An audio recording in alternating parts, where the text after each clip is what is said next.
Back to his corner that time. Jackson was dazed and circled once before finally landing in the right corner. The referee, Ruby Goldstein, came over to inquire. Stayed in his corner about 15 seconds to inquire if he were okay. There you see Jackson now, as the buzzer has sounded for round 8. Patterson throwing tremendous punches and Jackson absorbing a great deal of punishment. Once again, Bill Cora. Well, it's round 8, Lindsay, and let's see what they do.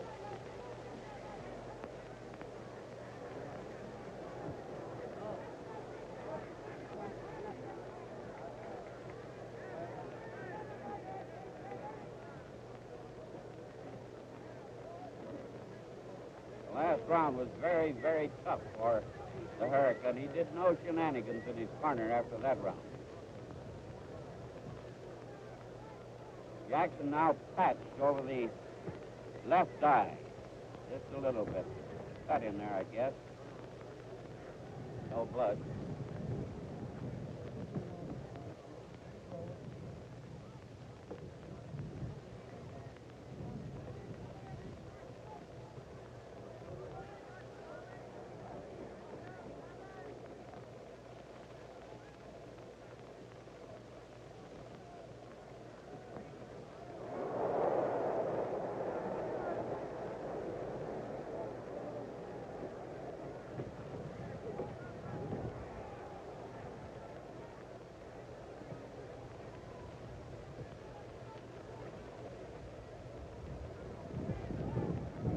Patterson slowed up a little bit.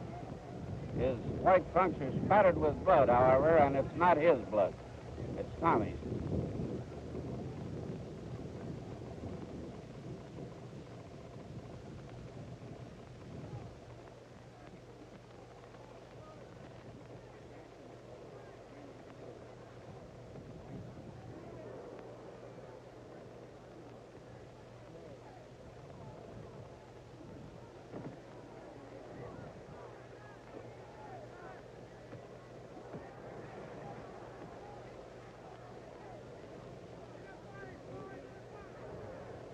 Patterson driving in on the man in the black trunks, forcing him back now. Pounding him with shorter punches. I don't think you see those perhaps so well, but some of them, many of them bounce off the head, mostly right hands.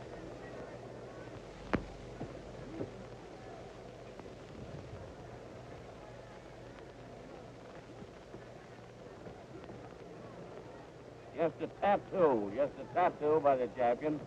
30 seconds of the round. Left.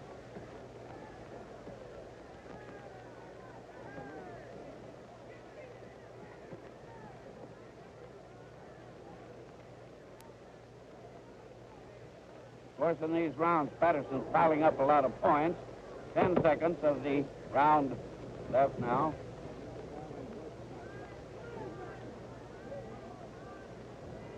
Both men spattered by blood as round 8 ends, and that's the end of... As Bill Coram pointed out, Patterson has been cut slightly over his left eye, both men bleeding, and there you see the champion, Floyd Patterson, in his corner.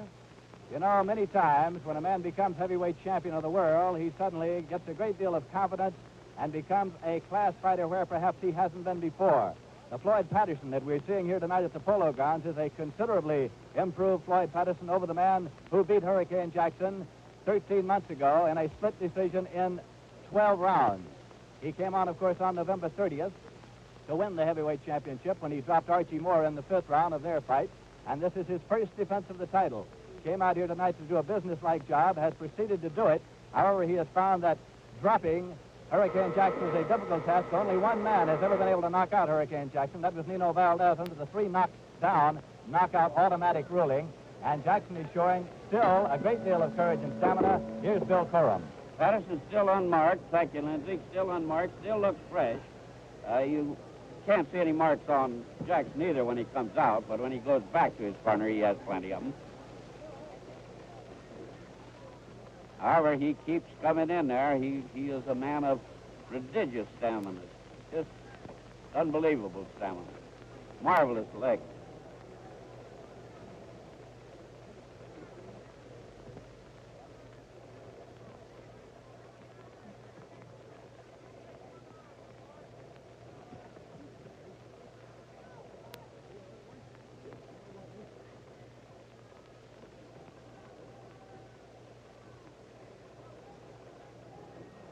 They said that Jackson wanted to run from his training camp to the polo grounds for the fight. Of course, it was a joke, but the way his legs looked, he could have done it. He just got unbelievable legs. Of course, he runs miles and miles every day. I'm talking a little now because nothing's happening much, as you see.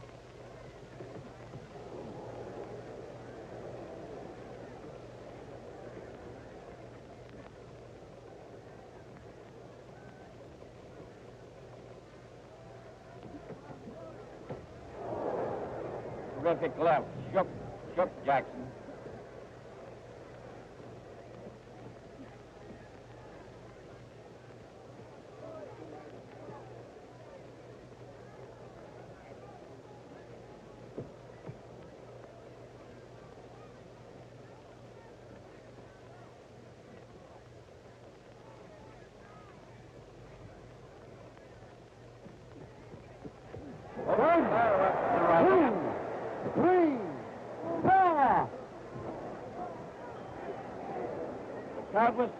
The count was five. No automatic count. Count was 5.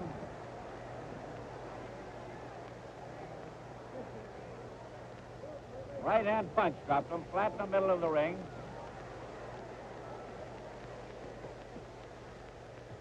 Patterson ran into the referee for a minute, chasing Jackson.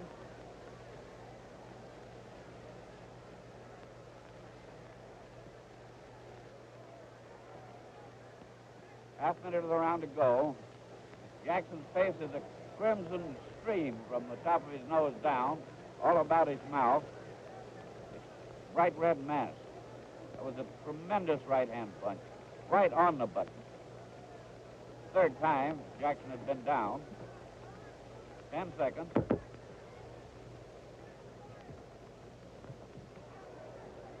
Fair right hand by Jackson, yes.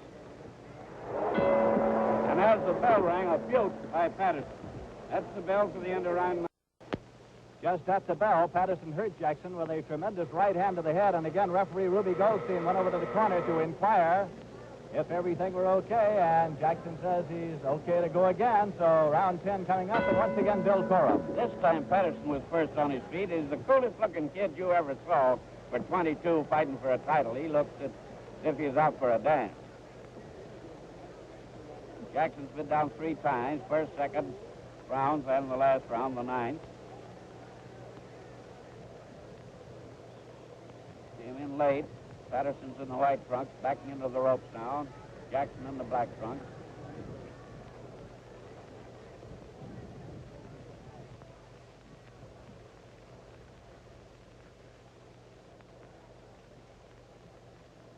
The title holder fencing and jabbing again. Nodded a little bit at that right hand of Jackson.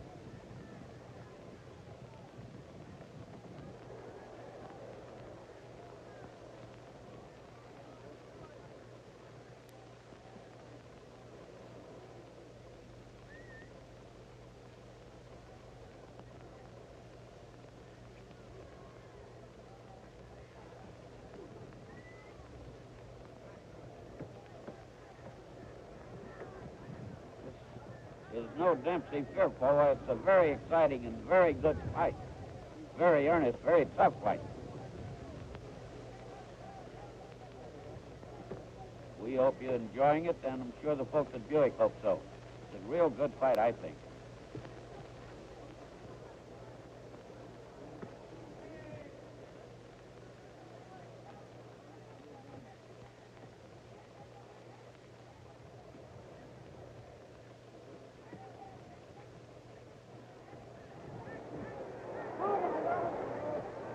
That's all of it. That's all of it. Right hand, the Ruby Goldstein stopped it. Now Jackson is raising a fuss, but that's the all of it. That's the end. He hit him with the left hand, drove him back into the ropes, hit him with the right, cocked his right hand again, and Goldstein leaped in there. He's a man that can take a lot of punishment, but obviously Goldstein didn't figure that he should go on trying to take it all night, and certainly he was helpless as far as anything to do with hurting Patterson was concerned. In a minute, we'll have a review of the fight, but first, here's a man with something on his mind. Now, Floyd, we'll get this interview in. You told me that when we started a little bit too soon there, that you thought that Jackson was stronger in this fight. Yes, I did. But you felt stronger, too. Yes. And you feel now that you're in as good shape, I guess, as you've ever felt in your whole career, and not too old.